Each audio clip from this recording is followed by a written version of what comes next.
Last Saturday, I talked to you about the sectional approach to model railroading.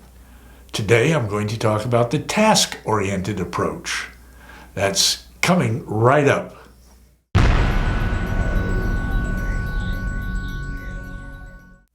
Hi, I'm Roy Smith. Thanks for joining me today.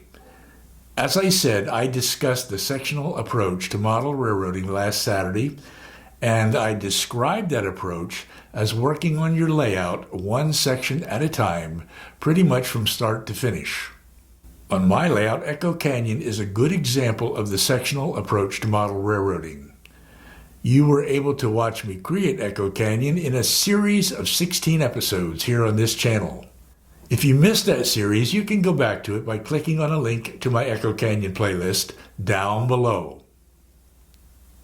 Now today we turn to the task-oriented approach to model railroading.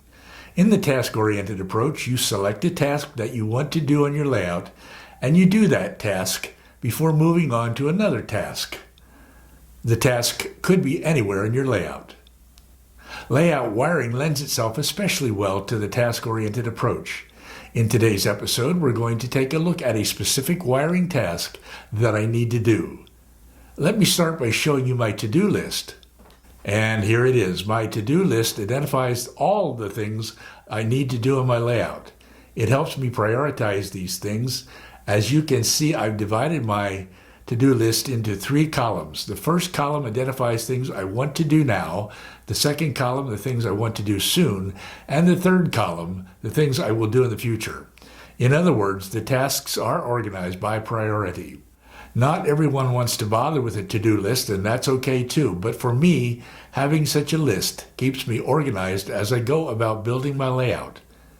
It also keeps me from going crazy, which is something that would happen very quickly if I tried to remember all of this stuff in my head. I first showed you my to-do list back in December 2017 in a video called "What Should I Do Next on My Model Railroad?" It was my to-do list as it existed at that time. It contained the tasks I wanted to work on back then. I will put a link to that video down below. Of course, any to-do list is constantly changing. As you complete a task, you get to cross it off your list.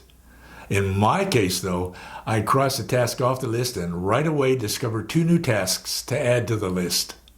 So my to-do list never seems to get any smaller. So, turning back to my current to-do list, the first task is to install a Digitrax AR-1 to automatically reverse the polarity in track 1 at Pocatello.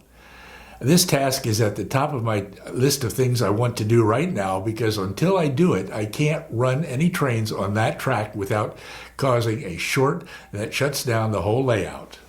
In a moment, I'm going to install that AR-1 as an example of the task-oriented approach to model railroading. Before doing that, let me just show you 2 other tasks near the top of my to-do list. Not surprisingly, both of these 2 other tasks are also wiring tasks. The first of these 2 tasks is to connect drop feeders. I still haven't connected a lot of the drop feeders to the bus wires under my layout. That's why you see drop feeders hanging down just about everywhere. Like these, for example.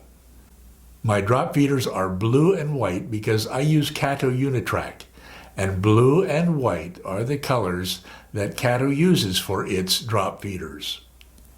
Since they are blue and white, the colors of the drop feeders match the colors of my bus wires, which are also blue and white. Using matching colors for the drop feeders and bus wires helps me to avoid a lot of confusion and hence a lot of electrical problems when wiring my layout. But you also see red and black wires hanging down under the layout. These red and black wires are the wires for my Cato turnouts. I will continue to operate most of the turnouts on my layout manually, except for the 12 layouts in my staging yard. That is 6 at each end of the staging yard. And this is where the second of the 2 tasks comes in that I wanted to show you before turning to that AR-1.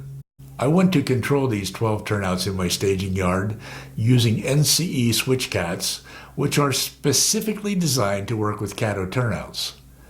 I want to use these switchcats because it is difficult to see which way the turnouts are thrown in the staging yard.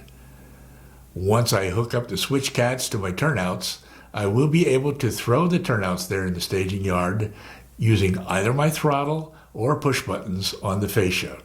But connecting the drop feeders to the bus wires and installing switch cats in the staging yard are subjects for a future video. For now, let's turn back to the AR-1. I went to install the AR-1 on track 1 here at White Mountain. From here, track 1 continues on over to Pocatello.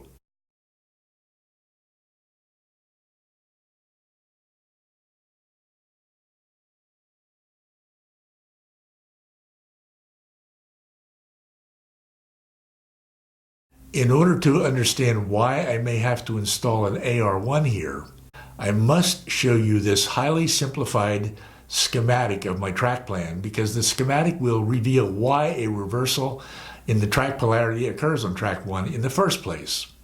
Note that the white boxes on the schematic represent rails to which I connect the white wire of the cathode terminal unijoiners, as cathode calls its drop feeders. And the blue boxes represent the connections of blue wire terminal unijoiners. Now, why does that highly undesirable reversal in the polarity in the rails occur in the first place? Well, to see why it occurs, just follow the red arrow. Starting here at what is Evanston on my layout, the white wire is on the front rail and the blue wire is on the back rail. But look what happens as you go around this curve. The white rail is now in the back and the blue rail is in the front. It continues this way on through what is Pocatello. That is, the blue rail is on the front. And here's where the problem shows up. As you come to White Mountain, you can see that the polarities do not match. This, of course, causes an electrical short. So here's how I may or may not be able to solve this problem. Initially, I was planning to install insulated rail joiners where you see red boxes A and B, thus isolating this section of track. Although I now think that insulated rail joiners may not be necessary or even desirable at red box A. In any case, I'm hoping that a Digitrax AR-1 will automatically reverse the polarity of the rails as trains pass through this section of track, thus eliminating the electrical short. Remember, I'm installing metal wheels on all of my cars. So as I understand it, this isolated section of track must be at least as long as the longest train on my layout. This, of course, is what the AR-1 looks like close up. Will it solve the problem of reverse polarity in the rails? I don't know, but I'm going to try it. Quite honestly, the instructions are not very helpful. They only depict installation of the AR-1 with reversing loops and not with mainline sections of track. Here's what I'm working with then. The instructions for the AR-1, which, as I said, aren't very helpful. Insulated rail joiners, or insulated unijoiners as Cato calls them. These are made of black plastic and, of course, they stop the flow of current from one section of track to the next. This handy little unijoiner remover to remove the existing unijoiners. And, of course, the Digitrax AR-1 or automatic reverser itself.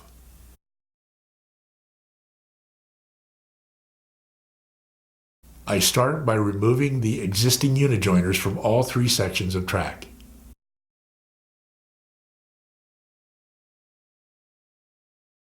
Then I install the terminal unijoiners and insulated unijoiners. I will drill holes in the plywood to drop the wires later on. Now I've already connected the blue and white wires to the AR-1, and I hope I've done it correctly.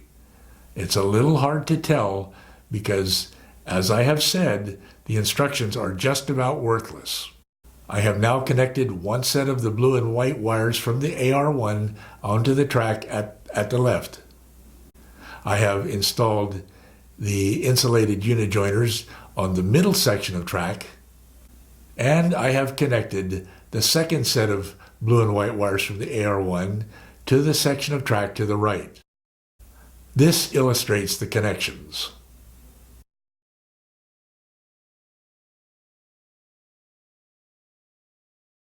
Well, I would like to tell you that I succeeded, but I can't.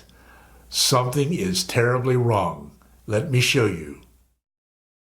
When the locomotive crosses the insulated rail joiners, a short occurs and the power cab shuts down.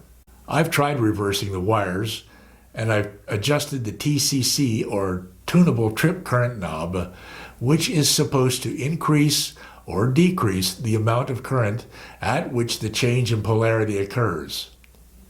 In any case, I'm not hearing that clicking sound that I think the AR-1 is supposed to make when this occurs. So the AR-1 is not doing what I need it to do, and I'm not sure why. It could be that the AR-1 is damaged.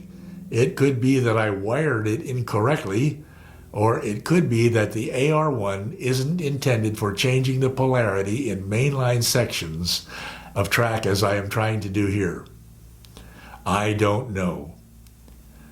Perhaps I need to buy a new AR-1, or perhaps I need to change my track arrangement to eliminate the need to reverse the polarity in the rails and thus eliminate the need for an AR-1. In the meantime, I would love to hear from you. Do you have any idea what I may be doing wrong, or any suggestions about what I should do? Let me know your thoughts in the comments down below. I'd really appreciate it. Well, thanks again for joining me today. Remember, I upload a weekly model railroad show called Dispatch on Tuesday nights and layout updates on Saturdays. Be sure to subscribe and hit the notification bell if you haven't already done so that you don't miss any of the upcoming episodes. Until next time, happy railroading. I'm Roy Smith, and I will see you again very soon.